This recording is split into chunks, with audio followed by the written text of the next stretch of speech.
Bien, pour vous expliquer mon enthousiasme pour l'intelligence artificielle, je vais devoir remonter dans le temps. En fait, je vais devoir remonter un peu loin, au moment où nous avons eu besoin de commencer à comprendre le monde et de trouver un moyen de prendre des décisions. Alors, la première méthode que nous avons utilisée, que nous utilisons encore, c'est l'empirisme, évidemment.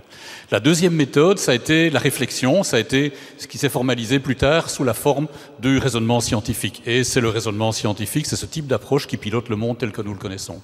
Mais nous savons aussi que ça ne résout pas tous les problèmes. Il y a toute une classe de problèmes pour lesquels il n'y a pas de théorie qui permet de trouver la solution. Et le premier de ces problèmes, eh bien, nous le connaissons tous, parce que nous venons d'aller voter aux élections communales.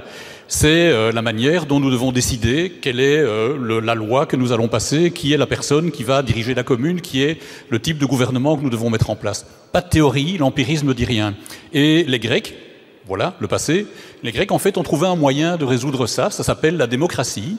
Et qu'est-ce que c'est la démocratie? Eh bien, c'est ce processus de vote dans lequel on va demander l'opinion de chacun, on va rassembler les données qu'on a collectées sur l'opinion de chacun, on va faire quelques opérations mathématiques et on va trouver la majorité, on va trouver la proportionnalité. Cette technique, c'est en fait une technique d'échantillonnage, c'est une technique dans laquelle on essaye de mesurer ce qui fait l'objet de la question qu'on essaye de résoudre. Et nous sommes maintenant passés, depuis 5-6 ans, dans une ère où il est possible d'industrialiser ce système, d'industrialiser cette troisième méthode de compréhension de l'univers, cette troisième méthode de décision. Ce qui rend ça possible, c'est le cloud, c'est le smartphone cher à Bruno Coppens, qui permet fondamentalement de connecter à peu près n'importe qui sur la planète et de commencer à capturer, à acquérir toute une série d'informations. Alors c'est vrai, comme l'a dit Cédrine Molière, il y a des dérives, il y a évidemment des possibilités de faire toute une série de choses avec ces informations, mais fondamentalement, cette technique-là, elle permet, au moyen d'analyses statistiques extrêmement sophistiquées, parce que l'intelligence artificielle, en fait, celle que nous connaissons maintenant, c'est fondamentalement de la statistique extrêmement avancée, qui demande une très grande puissance de calcul, qui travaille sur des très grandes quantités de données. Et quand on peut obtenir ces informations, quand on peut aller chercher les corrélations qu'il y a dans ces informations, eh bien, nous pouvons résoudre des classes de problèmes que nous n'avons jamais pu résoudre avant dans l'histoire de l'humanité. Un exemple que vous pouvez probablement tous utiliser maintenant, c'est la traduction automatique. Quand nous devons traduire, eh bien, la manière dont nous le faisons, eh bien, nous utilisons des traducteurs parce que l'approche empirique, ils savent comment on traduit. Les théories du langage n'ont jamais permis de développer des systèmes de traduction automatique. Et pourtant, maintenant, si vous utilisez Skype, vous pouvez avoir une traduction en temps réel vers 70-75 langages. Comment faisons-nous? Eh bien, simplement, nous capturons, nous stockons l'ensemble des textes auxquels nous avons accès, des textes qui viennent de la langue d'origine et qui sont traduits dans la langue de destination.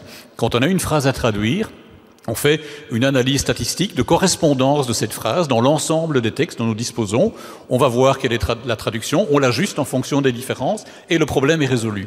Ce problème insoluble avec des modèles théoriques, il est maintenant soluble avec cette approche d'échantillonnage, avec cette approche que nous pratiquons depuis des milliers d'années dans les systèmes électoraux. Alors quand on fait ça, eh bien on peut commencer à aborder toute une série de questions différentes. On peut par exemple, ça a déjà été évoqué, on peut par exemple repérer 15% des personnes qui vont être diagnostiqués d'un cancer du pancréas avec 3 ans d'avance.